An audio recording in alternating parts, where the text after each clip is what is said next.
യേശുവിനായി ഞാൻ പാടിടും hallelujah hallelujah hallelujah hallelujah hallelujah hallelujah hallelujah hallelujah hallelujah hallelujah hallelujah hallelujah hallelujah.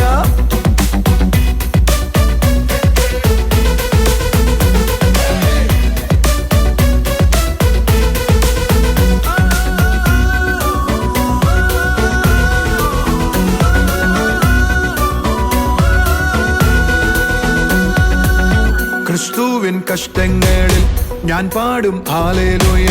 അഗ്നിശോധനയിലും ഞാൻ പാടും hallelujah. ക്രിസ്തുവിൻ കഷ്ടങ്ങളിൽ ഞാൻ പാടും ഹല്ലേലൂയ. അഗ്നിശോധനയിലും ഞാൻ പാടും ഹല്ലേലൂയ. തേജസ്സിൻ പ്രത്യക്ഷതയിൽ ഞാൻ പാടും ഹല്ലേലൂയ. ആത്മാവിൻ നിറവിൽ ഞാൻ പാടും ഹല്ലേലൂയ. തേജസ്സിൻ പ്രത്യക്ഷതയിൽ ഞാൻ പാടും ഹല്ലേലൂയ. ആത്മാവിൻ നിറവിൽ ഞാൻ പാടും hallelujah. Hallelujah hallelujah hallelujah hallelujah hallelujah hallelujah hallelujah hallelujah. Miracle Sunday കൊല്ലത്ത് ഫെബ്രുവരി 23 രാവിലെ 8 മണി മുതൽ. സ്ഥലം district library hall, Sopanam auditorium. Miracle Sunday പാറശാലയിൽ ഫെബ്രുവരി 23 വൈകുന്നേരം 4:30 മുതൽ. സ്ഥലം ഷീല കല്യാണ മണ്ഡപം, പാറശാല.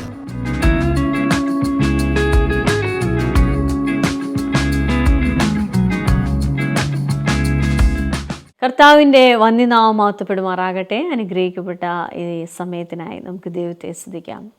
അന്ത്യകാലം എന്ന് പറയുമ്പോൾ നമ്മൾ ചിന്തിക്കുന്നത് വളരെ അനർത്ഥം കൊണ്ട് നിറയുന്നതെന്നാണ്. എന്നാൽ ദൈവവചനം വായിച്ചാൽ നമുക്ക് മനസ്സിലാകും, പാപത്തിൻ്റെയോ മ്ലേച്ഛതയുടെയോ പെരുക്കമല്ല അന്ത്യകാലം എന്ന് പറയുന്നത്. അതിനേക്കാൾ അപ്പുറമായിട്ട് ദൈവശക്തിയുടെ പ്രകടനത്തെ കാണാൻ കഴിയുന്നതാണ് അന്ത്യകാലം എന്ന് പറയുന്നത്. ഇന്നത്തെ മെസ്സേജ് കേൾക്കുമ്പോൾ ഈ പ്രൊഫറ്റിക് വേർഡ് നിങ്ങളുടെ ലൈഫിലും നിങ്ങളുടെ ജീവിതത്തോട് സ്വാധീനിക്കുന്ന വിധത്തിൽ അത് നിങ്ങളെ മാറ്റുവാനിടയാകട്ടെ. നമുക്ക് മെസ്സേജിലേക്ക് പോകാം.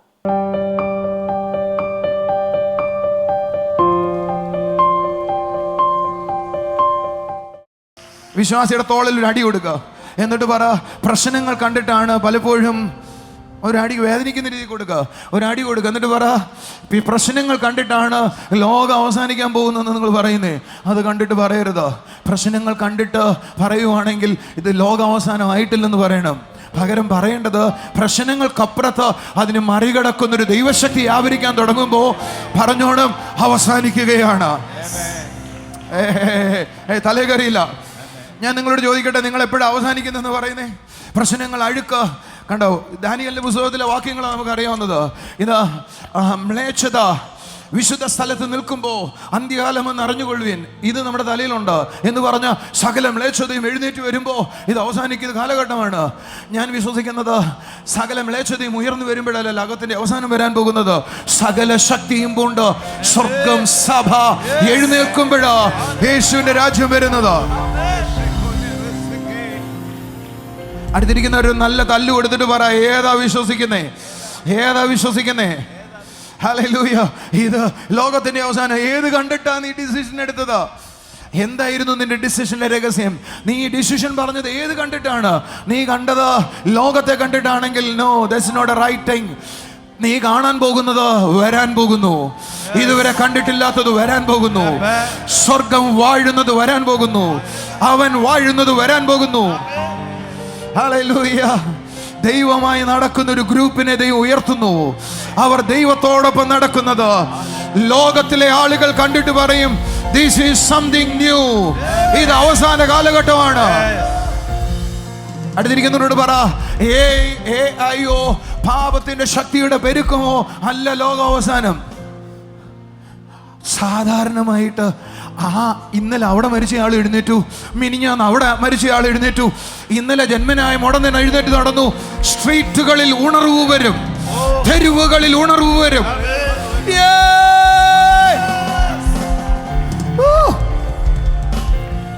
എന്നാ നിങ്ങൾ ഡിസിഷൻ എടുത്ത് എപ്പോഴാണെന്നറിയോ?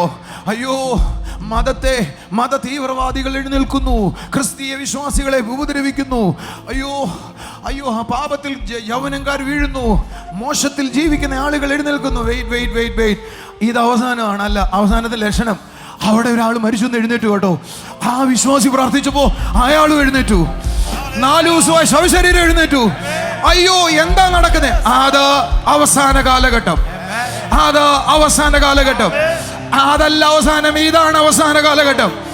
നീ അവസാന കാലഘട്ടത്തിലാന്ന് പറയണമെങ്കിൽ അതുപോലെ വാഴുന്ന സ്വർഗത്തെ നീ കാണാൻ തുടങ്ങണം. 2025 വാഴുന്ന സ്വർഗത്തെ, ഓപ്പൺ ഹെവനെ നീ കണ്ട് ആനന്ദിക്കാനായി പോകുകയാണ്. Come on brothers. തിരുവനന്തപുരത്തുകാരിൽ കൂടുതൽ പേരും കൂലിക്കാരാണ്. എന്നാൽ ഞാൻ നിങ്ങളോട് പറയാം, ഒരു കൂട്ടത്തെ ദൈവം എഴുന്നേൽപ്പിക്കുന്നു. ബിസിനസ് ചെയ്യുന്ന ആളുകൾ എഴുന്നേൽപ്പിക്കുന്നു. ദൈവമായി നടക്കുന്നവർക്ക് പുതിയ ആശയങ്ങൾ ലഭിക്കാൻ പോകുന്നു. ദൈവമായി നടക്കുന്നവർക്ക് പുതിയ ഐഡിയകൾ കിട്ടാൻ പോകുന്നു. അവരുടെ ഐഡിയ ലോകത്തെ കീഴ്മേൽ മറിക്കാൻ പോകുന്നു. അവരുടെ ഐഡിയ ലോകത്തിലേക്ക് കയറി ചെല്ലാൻ പോകുന്നു. എന്ന് പറഞ്ഞാൽ ദൈവമായി നടക്കുന്ന ആളുകൾക്ക് ആശയങ്ങൾ ഉണ്ടാകുകയും അവരുടെ കയ്യിൽ ധനമുണ്ടാകുകയും ചെയ്യും. ഇന്നലെ നീ ചെയ്തതുപോലെയല്ല, ഇന്നലെ ചെയ്തതിന്റെ പിന്തുടർച്ചയല്ല. യൗവനക്കാരെ ശ്രദ്ധിച്ചോ, ഇതുവരെ ആർക്കും ഇല്ലാത്ത ഐഡിയകൾ ദൈവം നിനക്ക് തരാൻ തയ്യാറാണ്. പുതിയ ആശയങ്ങൾ, പുതിയ ഐഡിയകൾ എന്ന് പറഞ്ഞാൽ ലോകത്തെ അടുത്തത് ഇയാൾ എങ്ങനെയാടാ ഇവിടെ എത്തിയേ, ഇയാൾ എവിടെയാടാ ഇങ്ങനെ ആകുന്നേ, ഇയാൾക്ക് എവിടുന്ന ഈ ആശയം എന്ന് വെല്ലുവിളിക്കുന്ന ആശയങ്ങൾ ചിലർക്കുണ്ടാകാൻ പോകുന്നു. സന്ദീപിനോട് ചോദിച്ചു, സന്ദീപ് പറയും, ഞാൻ PhD എടുത്തു, എനിക്കൊരു ജോലി വേണം. ദൈവമായി നടക്കുന്നവനോട് എനിക്ക് പറയാനുള്ളത്, ജോലിയല്ല ഫോക്കസ്, നിന്നെ ഉയർത്തുന്നത് ആ ഫോക്കസ്. ഉയർച്ച വരുന്നത് ജോലിയിൽ നിന്നും എഴുതിയിട്ടില്ല. ഉയർച്ച വരുന്നത് തെക്ക് നിന്നോ വടക്കു നിന്നോ എഴുതിയിട്ടില്ല. ഉയർച്ച വരുന്നത് അവനാ നിന്നെ പ്രൊമോട്ട് ചെയ്യുന്നത്. അവൻ പ്രൊമോട്ട് ചെയ്യാൻ തീരുമാനിച്ച ആരടാ തടയുന്നേ? ഒന്ന് കൈയടിക്കൂ, ആമേൻ പറ എന്ന് പറഞ്ഞ ഇത് പറയുന്ന എല്ലാവർക്കും, ഇവിടെ ഇരിക്കുന്ന കൈയടിക്കുന്ന എല്ലാവർക്കും ഞാൻ പറയുന്നത് പിടികിട്ടിയിടുന്നു എനിക്ക് വിശ്വാസമില്ല. ദൈവസാന്നിധ്യമായി നടക്കുന്ന ചില ഗ്രൂപ്പിനെ ഇതുവരെ ഇല്ലാത്ത ആശയങ്ങളുണ്ടാകും. ആ ആശയങ്ങൾ വിപ്ലവമായി തീരും. ഇത് നമ്മുടെ ജീസസ് വേൾഡ് എന്ന് പറയുന്ന സഭയോട് മാത്രമല്ല, ലോകത്തോട് പറയുക. വിപ്ലവകരമായ കാര്യങ്ങൾ ക്രിസ്ത്യൻ സഭകളിൽ നിന്ന് എഴുന്നേറ്റ് വരും. അങ്ങനെ മാത്രമേ ക്രിസ്ത്യൻ സഭ സ്റ്റോർ ഹൗസ് ആകുകയുള്ളൂ. കൈയടിച്ചൊരു നല്ല ഹല്ലേലൂയ പറയാവോ? ശബ്ദം ഹല്ലേലൂയ പറയാവോ? ബൈബിളിൽ എവിടെയെങ്കിലും തെളിവുണ്ടോ ബ്രദറെ? ഗലാത്യ ലേഖനം 1:3 ഇപ്പോഴുള്ള ദുഷ്ടലോകത്തിൽ നിന്ന് എന്നെ വിടുവിക്കേണ്ടതിന് എന്ന് പറഞ്ഞാൽ, ഇപ്പോൾ ഭരിക്കുന്ന ഈ ലോകത്തിൽ നിന്ന് ദൈവം നമ്മളെ വിടുവിക്കേണ്ടതിന്. ഇംഗ്ലീഷ് ബൈബിൾ 1:4 ബൈബിൾ പറയുന്നത് യേശു കാൽവറിയിൽ മരിച്ചത് എന്ന് പറഞ്ഞാൽ ഈ പ്രസന്റ് ഈവിളിനെ ജയിക്കുന്നതായിരിക്കും ദൈവകൃപ. ഇനി പറയണോ? ഞാൻ തുടങ്ങിയിട്ട് പോലും ഇല്ല കേട്ടോ. എൻ്റെ കൂടെ ഉണ്ടെങ്കിൽ ഹല്ലേലൂയ പറയാമോ? ഈ 2-3 ആഴ്ച ഈ വർഷത്തെ കാര്യങ്ങൾ ഞാൻ വിളിച്ചു പറയും. എന്നിട്ട് സാധിക്കുന്നെങ്കിൽ അത് പ്രിന്റ് ഔട്ട് ആക്കും. നിങ്ങൾ എഴുതി വെച്ചോണം. ഓരോ ദിവസവും അത് ചിലത് ഫിൽ ആകാൻ തുടങ്ങും. Do you believe or not? ശബ്ദം ഹല്ലേലൂയ പറ. പ്രസന്റ് ഈവിളിനെ ജയിക്കുന്നതായിരിക്കും ദൈവമക്കൾ. പ്രസന്റ് ഈവിളിനെ, ഇപ്പോൾ വാഴുന്ന ഇരുട്ടിന്റെ ശക്തിയെ മറികടക്കുന്നതായിരിക്കും ദൈവമക്കൾ. അങ്ങനെ നിങ്ങൾ കാണുമ്പോൾ വിചാരിച്ചോണം കർത്താവ് വരാറായി. അല്ലാതെ യുദ്ധങ്ങളും ക്ഷാമങ്ങളും ശ്രുതികളും കേൾക്കുമ്പോ ഇതുകൊണ്ട് അവസാനിച്ചാൽ ഇവിടെ ഒരെണ്ണം രക്ഷയിലേക്ക് വരത്തില്ല. കർത്താവ് മരിച്ചത് ഈ ലോകത്തെ മുഴുവൻ നിത്യതയിലേക്ക് എടുത്താനാ. ചിലരുടെ പ്രതീക്ഷ കുറച്ചു പേര് രക്ഷപ്പെടും എങ്കിൽ യേശുവിനേക്കാൾ വലിയവൻ പിശാചാന്ന് ഞാൻ പറയും. അല്ല, എൻ്റെ അപ്പനാണ് ലോകത്തെ വാഴുന്നതെങ്കിൽ പിശാചിനെ കൊണ്ടുപോകാൻ അല്പമേ കിട്ടത്തുള്ളൂ. അല്പം പോലും കിട്ടത്തില്ല. പകരം സ്വർഗം ഇതിനെ വാഴും. സകല മാനവരാശി രക്ഷപ്പെടും. സകലരും വിടുവിക്കപ്പെടും. കൂടണ്ടോ? ഈ കൺസെപ്റ്റുകൾ നിങ്ങളുടെ അകത്ത് കിടക്കുവോ? അവസാനം കുറച്ചു പേരെ രക്ഷപ്പെടത്തുള്ളൂ. ആ വാക്യത്തിന് അർത്ഥം എന്താണെന്ന് അറിയത്തില്ല. അവസാനത്തിൽ യുദ്ധശ്രുതികളും ജാതി ജാതിയോട് എതിർക്കുന്നത് കാണുമ്പോൾ ലോകാവസാനം. അത് മാത്രമല്ല, ലോകാവസാനത്തിൽ ലക്ഷണം വേറെയുണ്ട്. ഇത് മാത്രം നോക്കിയിരിക്കാതെ ലക്ഷണം ഞാൻ പറയാം. തെരുവുകളിൽ അത്ഭുതം. ഒരു ഹല്ലേലൂയ പറ. നിഴൽ തട്ടിയാൽ അത്ഭുതം. മരിച്ചവർ എഴുന്നേൽക്കുന്ന സാധാരണ കാര്യം. എന്താ കൈയടിക്കാത്ത ഒരു ഹല്ലേലൂയ പറയാത്ത? ലക്ഷങ്ങൾ കൂടുന്ന സാധാരണ കാര്യം. പട്ടണം സഭയാകുമ്പോൾ അത് ഉണർവിന്റെ ലക്ഷണമാ. അല്ലെങ്കിൽ ഉണർവെന്ന് പറയുന്നേക്കാൾ വലിയ എനിക്കിഷ്ടം യേശു വരാൻ പോകുന്നതിന്റെ ലക്ഷണമാ. വേഗത്തിൽ കൊയ്ത്ത് നടത്താൻ സ്വർഗമേർന്നേറ്റ് നിൽക്കും. വേദപുസ്തകത്തിൽ വെളിപ്പാട് ദിവസം വായിച്ചാൽ ഒരു ദൂതൻ ഇറങ്ങിയപ്പോ ഈ ഭൂമി മുഴുവൻ എന്ത് ചെയ്തു? ഇലുമിനേറ്റ് ചെയ്തതുപോലെ ഗ്ലോറി കൊണ്ട് നിറഞ്ഞു, തിളങ്ങാൻ തുടങ്ങിയെന്ന്. അതുപോലുള്ള ദൂതന്മാരെ കർത്താവ് അയക്കുന്ന കാലഘട്ടമാണ്. കൈകളടിച്ചൊരു ആമേൻ പറഞ്ഞാട്ടെ. നിങ്ങൾ കാണുന്നത് ഫാമിലികൾ തകരുന്നതാണ്. യൗവനക്കാർക്ക് കല്യാണം കഴിക്കാൻ ആഗ്രഹമില്ല, വിവാഹം കഴിക്കാതിരിക്കാനാ പിള്ളേർക്ക് ഇഷ്ടം. കല്യാണം പറയുമ്പോഴേ വേണ്ട എന്നാ പറയുന്നത്. കാരണം തകർന്ന കുടുംബജീവിതങ്ങളെ അവർ കണ്ടത്. അതുമല്ല, അവർക്ക് ഇഷ്ടമുള്ളത് ലിവിങ് ടുഗദർ ആണ്. ഞാൻ താമസിക്കുന്ന ചുറ്റളവിലും ചില ഫ്ലാറ്റുകളുണ്ട്. അതിനകത്തും പല കോളേജ് പിള്ളേര് ട്രിവാൻഡ്രത്ത് ലിവിങ് ടുഗദർ ആണ്. സാധാരണ കാര്യം. കല്യാണം കഴിക്കാൻ ആർക്കും ആഗ്രഹമില്ല. ഒരു വിവാഹത്തിന് മുമ്പ് ഒരു പയ്യനോട് ഞാൻ സംസാരിക്കുമ്പോൾ അവൾ എത്ര ആളുടെ കൂടെ ജീവിച്ചിട്ടുണ്ട്, കുഴപ്പമില്ല, ഇനി എൻ്റെ കൂടെ നന്നായാൽ മതി. ചെറുപ്പക്കാർക്കുള്ള ചിന്ത അതേ ഉള്ളൂ. കാരണം അവരുടെ കൺസെപ്റ്റിൽ അങ്ങനെയല്ലാത്തൊരു കൊച്ചിനെ കിട്ടത്തില്ല, അങ്ങനെയല്ലാത്തൊരു ആൺകുട്ടിയെ കിട്ടത്തില്ല. നിങ്ങളുടെ നാട്ടിലെ അല്ല, ഞാനൊക്കെ കല്യാണം കഴിക്കുന്ന സമയത്ത് അങ്ങനെയുള്ള ആളുകളെ ഉള്ളായിരുന്നു. പക്ഷെ ഇങ്ങനെയുള്ള യൗവനക്കാരോട് ആരെങ്കിലും ചോദിച്ചു നോക്കുക, പാപം ചെയ്യാത്ത സെക്ഷലായ കാര്യങ്ങളിൽ ഇൻവോൾവ് ആകാത്ത ഒരു കുട്ടിയെ കിട്ടുമെന്ന്, ഒരു ആൺകുട്ടിയെ ഒരു പെൺകുട്ടിയെ കിട്ടുമെന്ന് നിങ്ങൾ ചിന്തിക്കെങ്കിലും ചെയ്യുന്നുണ്ടോ? നിങ്ങൾക്ക് ചിന്തിക്കാൻ പറ്റുന്നുണ്ടോ? കാരണം അതുപോലെ ഈ ലോകത്തുള്ളത് നിങ്ങളുടെ തലയിലുണ്ട്. Are you here or not? എന്തൊരു നിശബ്ദതയുടെ. അന്ന് ഞാൻ കല്യാണം കഴിക്കാൻ നോക്കുന്ന സമയത്ത് അങ്ങനെയുള്ള ആളുകൾ വിരലിലെണ്ണാവുന്നവരെ ഉള്ളായിരുന്നു. നമ്മൾ പറയും ഇത് സാധാരണ കാര്യമാണ്, ഇനി ഇങ്ങനെയേ കാണുള്ളൂ ലോകം. നിങ്ങൾ അറിയേണ്ടത് അങ്ങനെയാണ് എങ്കിൽ ചാൾസ് ഫിന്നി പ്രസംഗിച്ചപ്പോൾ, D.L. മൂഡി പ്രസംഗിച്ചപ്പോൾ, എൻ്റെ കൂടെ ഉണ്ടെങ്കിൽ ഹല്ലേലൂയ പറയാവോ? അങ്ങനെയുള്ളവർ പ്രസംഗിച്ചപ്പോൾ രാജ്യങ്ങൾ, ഗ്രാമങ്ങൾ, വില്ലേജുകൾ പാപത്തിൽ നിന്ന് വേർപെട്ടു എന്ന് പറയുന്നത് ഒരു കഥയാണോ? അത് കഥയല്ല എങ്കിൽ അത് കേരളത്തിൽ ആവർത്തിക്കും, ജീസസ് വേൾഡിൽ ആവർത്തിക്കും. എന്ന് പറഞ്ഞാൽ പിശാചിന്റെ ശക്തിയാ ലോകം കാണുന്നതെങ്കിൽ ലോകം പറയും അവിടെ ഒരു ഗ്രൂപ്പുണ്ട്, അവിടെ ഒരു ജനമുണ്ട്, അവിടെയുള്ള ആളുകൾ, കുഞ്ഞുങ്ങൾ തിന്മയ്ക്കടിമയല്ല എന്ന് പറയുന്ന ഒരു ജനറേഷൻ എഴുന്നേൽക്കും. വിശ്വസിക്കുന്നവർക്ക് ആമേൻ പറയാം. പാപത്തിൽ നിന്ന് പാപത്തിലേക്ക് പോകുന്ന ഒരു ജനറേഷനെ എനിക്ക് സ്വപ്നം കാണണ്ട. പകരം തിരിച്ചു വരുന്ന, പാപം കൂടാതെ ജീവിക്കുന്ന ആ കൾച്ചർ എഴുന്നേറ്റ് വരും. അടുത്തിരിക്കുന്നവരോട് പറ, നീ ഇന്നലെ വരെ കണ്ട കൾച്ചറിനെ ദൈവം ഉടച്ചു കളയും, പകരം പുതിയൊരു കൾച്ചറിനെ എഴുന്നേൽപ്പിക്കും. ഇതൊക്കെ നടക്കുമോ ബ്രദറെ? ഞാൻ നിങ്ങളോട് ചോദിക്കട്ടെ, മരിച്ചവരെ ഉയർക്കുമെങ്കിൽ ഇതും സാധ്യമാണ്. മുടന്തർ നടക്കുമെങ്കിൽ ഇതും സാധ്യമാണ്. ഓ ലവേഴ്സ് ഓഫ് പ്രസൻസ് ലവേഴ്സ്, സാന്നിധ്യത്തെ സ്നേഹിക്കുന്നവർ, സഭ വിശ്വസിക്കുന്നവർ കൈ അടിച്ചാട്ടെ. സാന്നിധ്യത്തെ സ്നേഹിക്കുന്നവർ കൈകളടിച്ച് പറ, സാന്നിധ്യത്തെ സ്നേഹിക്കുന്നവർ. ഒന്നും കൂടെ പറയാം, ശരിയായ കുടുംബം എന്താണെന്നത് തെളിയിക്കുന്ന സഭകൾ എഴുന്നേൽക്കും. കുടുംബജീവിതത്തിന് ഇമ്പോർട്ടൻസ് ഉള്ള സഭകൾ എഴുന്നേൽക്കും.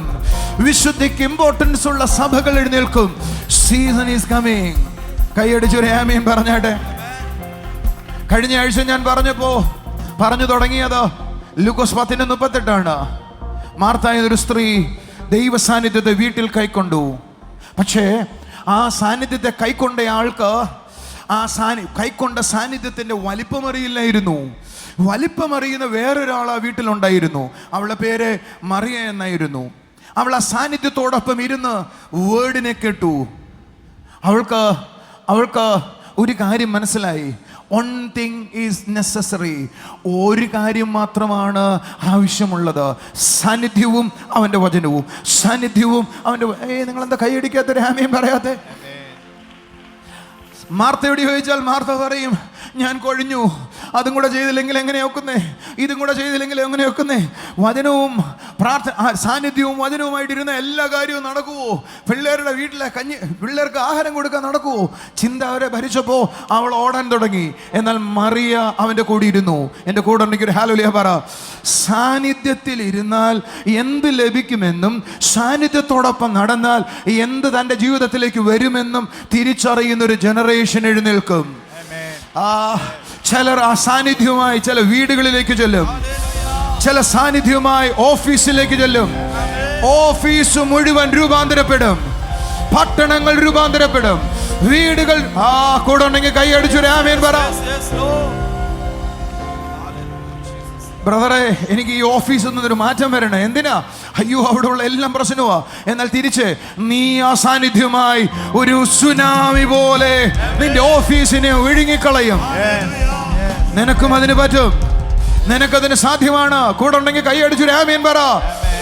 കാരണം ദൈവ സാന്നിധ്യത്തെ അറിയുന്നയാൾ കൂടെ ഉണ്ടോ? ഒരു ഹല്ലേലൂയ പറയാവോ? മാർത്തയോട് ചോദിച്ചാൽ പറയും, ഞാൻ കൊഴിഞ്ഞു. മറിയ പറയും, ഞാൻ കൊഴിഞ്ഞില്ല, ഒന്ന് മതി എന്ന് അറിഞ്ഞു.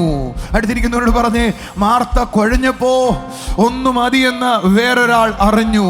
എൻ്റെ കൂടെ ഉണ്ടെങ്കിൽ ഹല്ലേലൂയ. കൊഴിഞ്ഞവരോട് പറയാനുള്ളത് ഒന്ന് മതി, അവൻ്റെ വചനം മതി, ആ സാന്നിധ്യം മതി എന്നറിഞ്ഞാൽ കുഴച്ചില് മാറും. കൈയടിച്ചൊരു ഹല്ലേലൂയ പറ. യേശുവിൻ്റെ ശിഷ്യന്മാരോട് ചോദിക്കാം, യേശുവിൻ്റെ ശിഷ്യന്മാരോട് ചോദിക്കാം. അവൻ പറയും, 5000 പേർക്ക് ഭക്ഷണം കൊടുത്തു, 5 അപ്പവും മീനും വർദ്ധിച്ചു. ആണുങ്ങളിൽ തന്നെ കഴിച്ചവർ 5000 പേർ. അവിടെ വന്നിരുന്ന സകല ജനവും ആഹാരം കഴിച്ചു, തൃപ്തരായി മടങ്ങിപ്പോയി. അടുത്തിരിക്കുന്നവരോട് പറ, തൃപ്തിയില്ലാതെ അല്ല പോയേ, തൃപ്തരായി മടങ്ങിപ്പോയി. പക്ഷെ അവരാരും അത്ഭുതത്തെ കണ്ടില്ല. അവരാരും അത്ഭുതത്തിന്റെ കൊട്ടയുമായി നടന്നില്ല. എന്നാൽ യേശുവിൻ്റെ കൂടുള്ള 12 പേർ, അവരുടെ കയ്യിൽ ഒരു കൊട്ട അവർ കണ്ടു. ആ കൊട്ടയിൽ നിന്ന് ഒരു അപ്പം എടുത്തപ്പോ വേറൊന്നുണ്ടാകുന്നു, ഒരു മീൻ എടുത്തപ്പോ വേറൊന്നുണ്ടാകുന്നു. എന്ന് പറഞ്ഞാൽ സാന്നിധ്യത്തോടൊപ്പം നടക്കുന്നവരുടെ കയ്യിൽ, ഒരു തമാശയ്ക്ക് ഒരു വാചകം പറയട്ടെ, മാന്ത്രിക കൊട്ട എന്ന് തോന്നുന്ന വിധത്തിൽ അത്ഭുതങ്ങളുടെ കൊട്ടയുണ്ടാകും. അവർ വിളമ്പുന്നവരാകും. സാന്നിധ്യവുമായി നടക്കുന്നവർ അത്ഭുതങ്ങളെ വിളമ്പുന്നവരാകും. കൂടെ ഉണ്ടെങ്കിൽ ഹല്ലേലൂയ. ഇത് ഈ വർഷത്തെ ദൂതാണ്. സാന്നിധ്യവുമായി നടക്കുന്നവർ അത്ഭുതങ്ങളെ വിളമ്പുന്നവരാകും. അത്ഭുതത്തിന്റെ കൊട്ട അവർ കൈകാര്യം ചെയ്യും. കോരി കൊടുക്കുന്നവരാകും, വാരി കൊടുക്കുന്നവരാകും. അടുത്ത വാചകം ശ്രദ്ധിച്ചോണം. അനേകർക്ക് തൃപ്തി വരുത്തുന്നവരാകും ദൈവ സാന്നിധ്യമായി നടക്കുന്നവർ. ഇതാ ഈ കൂട്ടത്തിൽ നിന്ന് 1000ങ്ങളെ തൃപ്തിപ്പെടുത്തുന്നവർ എഴുന്നേൽക്കാൻ പോകുന്നു. Once again, I want to repeat it. 5000-ഓളം പുരുഷന്മാർ, 10,000 20,000 പേർ, അതിനെ 12 പേര് ഇറങ്ങി തൃപ്തിപ്പെടുത്തുകയാണ്. യേശുവിൽ നിന്ന് സ്വീകരിച്ച് 10,000ങ്ങളെ തൃപ്തിപ്പെടുത്തുന്ന ഒരു ജനറേഷൻ എഴുന്നേൽക്കുന്നു. തെരുവുകളിൽ അത്ഭുതങ്ങൾ ഉണ്ടാകുകയും ദേശങ്ങൾ കൂട്ടമായി മാനസാന്തരത്തിലേക്കും വരുന്ന നാളുകളാണിത്. ദൈവശക്തിയുടെ പ്രകടനത്തെ നമുക്ക് ഓരോയിടത്തും കാണാൻ കഴിയും. വലിയ അത്ഭുതങ്ങൾ കൊണ്ട്, വലിയ അടയാളങ്ങൾ കൊണ്ട് കർത്താവ് തൻ്റെ സഭയെ നിറയ്ക്കുന്നത് കാണാം. ദേശങ്ങളിൽ ആ വാഴ്ചയെ നമുക്ക് കാണാൻ കഴിയും. ഇത് ദൈവത്തിൻ്റെ സമയമാണ്. ഇരട്ടി അത്ഭുതത്തോടെ, ഇരട്ടി ശക്തിയോടെ ദൈവത്തിൻ്റെ ജനമായിരിക്കുന്നത്, ദൈവത്തിൻ്റെ അത്ഭുതങ്ങൾ ദേശത്ത് നിറയുന്നത് നമുക്ക് കാണാനായി കഴിയും. കർത്താവ് നിങ്ങളെ സഹായിക്കട്ടെ. അതിലേക്ക് കർത്താവ് നിങ്ങളെ ഓരോരുത്തരെയും അവൻ്റെ വേലയുടെ ഭാഗമായി വിളിച്ചതോർത്ത് നമുക്ക് നന്ദി പറയാം. നമുക്കിനി ചില അത്ഭുതങ്ങളിലേക്ക് പോകാം.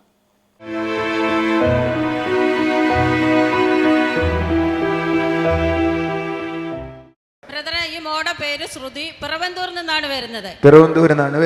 ഈ മോള് 3ാം ക്ലാസ്സിൽ പഠിക്കുന്ന സമയത്തെ ഒന്ന് വീണതിനെ തുടർന്ന് ഈ മോളുടെ ഹാർട്ട് ബീറ്റ് കൂടി. 3ാം ക്ലാസ്സിൽ പഠിക്കുന്ന സമയത്ത് വീണു. ഹാർട്ട് ബീറ്റ് കൂടി. അന്ന് ഹോസ്പിറ്റലിൽ കൊണ്ടുപോയിരുന്നു. അന്ന് ഡോക്ടർ മരുന്നൊക്കെ കൊടുത്തു. അതിനുശേഷം അത് മാറി.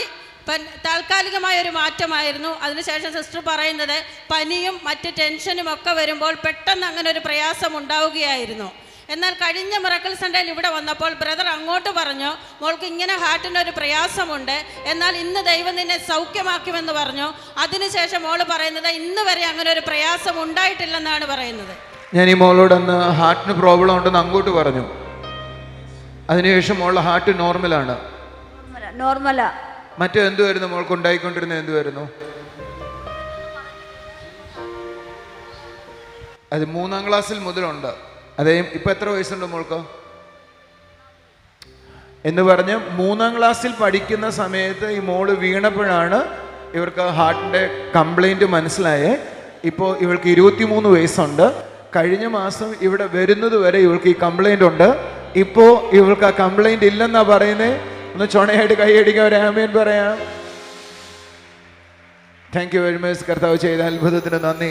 സന്തോഷത്തോടെ പറയാം. ബ്രദറെ, ഈ അമ്മയുടെ പേര് കുഞ്ഞിക്കുട്ടി, വയലയിൽ നിന്നാണ് വരുന്നത്. അമ്മയുടെ കൊച്ചുമകൾ ഇഷാലക്ഷ്മിക്ക് വേണ്ടിയാണ് സാക്ഷ്യം പറയുന്നത്. കൊച്ചുമകൾക്ക് ഒരുപാട് വിവാഹാലോചന വന്നു. ഒന്നും മോൾക്ക് അങ്ങോട്ട് ഇഷ്ടപ്പെടുന്നില്ലായിരുന്നു. അപ്പോൾ മോൾക്ക് 29 വയസ്സായി. വിവാഹം നടക്കാത്തതിൽ അമ്മയ്ക്ക് വലിയ പ്രയാസമായിരുന്നു. എന്നാൽ അമ്മ പറയുന്നു, വിശ്വാസത്തോടെ ഇവിടെ വന്ന് പുറകിൽ വന്ന് പ്രാർത്ഥനാ വിഷയം എഴുതി കൊടുത്തതിൻ്റെ പിറ്റേ ആഴ്ച തന്നെ ഒരു വിവാഹാലോചന വന്നു. ആ വിവാഹാലോചന വന്നു, മോൾക്ക് ഇഷ്ടപ്പെട്ടു. അത് പറഞ്ഞുറപ്പിച്ചു. ഈ മാസം 15-ാം തീയതി ആ വിവാഹം നടക്കുകയാണ്. അതുപോലെ തന്നെ സാമ്പത്തികവും ബുദ്ധിമുട്ടിലായിരുന്നു. എന്നാൽ സാമ്പത്തികമായും എല്ലാ കാര്യങ്ങളും ക്രമീകരിച്ചു എന്നാണ് സാക്ഷ്യം പറയുന്നത്. കൈയടിച്ച് കർത്താവിനെ സ്തുതിക്കാം. ഈ ബ്രദറിന്റെ പേര് സുരേഷ് കുമാർ. നമ്മുടെ കോഴിക്കോട് ചർച്ചിലെ അനുഗ്രഹിക്കപ്പെട്ട ലീഡറാണ്. ബ്രദറിന്റെ വീട് രാമനാട്ടുകരയാണ്. ബ്രദർ കഴിഞ്ഞ 2.5 വർഷമാണ് ഷുഗറിനാൽ ഭാരപ്പെടുകയായിരുന്നു. എന്നാൽ നമ്മൾ കഴിഞ്ഞതിന് മുമ്പത്തെ തൃശ്ശൂർ മീറ്റിങ്ങിൽ ബ്രദർ വിശ്വാസത്തോടെ വന്നു. അപ്പോൾ ആ മീറ്റിങ്ങിൽ ബ്രദർ പിന്നെ പ്രാർത്ഥിച്ചു. 2.5 വർഷമാണ് ഷുഗർ നോർമലാണ്. 2.5 വർഷം 2 വർഷമായിട്ട് ഷുഗർ നോർമൽ അല്ലാതെ പോയി. 2 വർഷമായിട്ട് നോർമൽ അല്ലായിരുന്നു. ഇപ്പോ നോർമലാണ്. Full normal. പ്രഷറും നോർമൽ. ഒന്ന് കൈയടിച്ച് കർത്താവിനെ സ്തുതിച്ചേ. മിറക്കിൾ സൺഡേ അഞ്ചലിൽ ഫെബ്രുവരി 16 രാവിലെ 8:30 മുതൽ സ്ഥലം Jesus world global worship centre Anchal. Miracle Sunday തിരുവനന്തപുരത്ത് ഫെബ്രുവരി 16 രാവിലെ 11 മുതൽ സ്ഥലം AJ ഹാൾ കുമാരപുരം.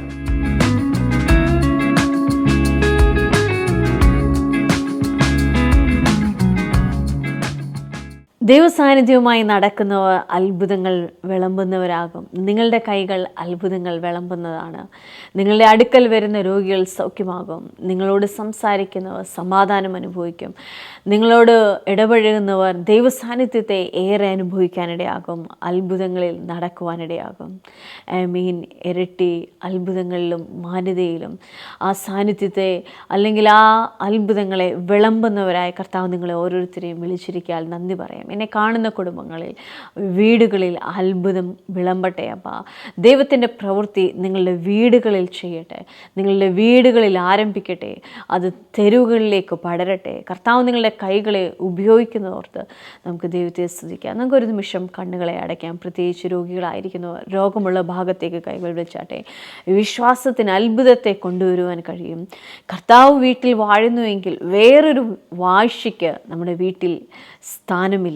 രോഗം വാഴാതെ വണ്ണം ദൈവത്തിൻ്റെ സാന്നിധ്യം വീടുകളിൽ വാഴട്ടെ. ഒരു നിമിഷം കണ്ണുകളെ അടച്ചാട്ടെ. അപ്പോൾ എന്നെ കാണുന്ന കുടുംബങ്ങളിൽ ദൈവത്തിൻ്റെ അത്ഭുതങ്ങൾ ചലിക്കുന്നതോർത്ത് നന്ദി പറയുന്നു. ഇത് വാഴ്ചയുടെ സമയം, ദൈവം വാഴുന്ന ആ ദൈവത്തിൻ്റെ അത്ഭുതങ്ങളുടെ സമയം. കർത്താവെ, അവിടുന്ന് ചെയ്യുന്ന പ്രവൃത്തിക്കായി നന്ദി പറയുന്നു കർത്താവെ, നന്ദി പറയുന്നു കർത്താവെ. ഒരു ചുമന്ന ഡ്രസ്സിട്ട്, ചുമന്ന ഒരു ടോപ്പിട്ട് എന്നെ കാണുന്ന ഒരു മോള്, അവൾ മരണം ചിന്തിച്ചുകൊണ്ടാണ് ആയിരിക്കുന്നത്.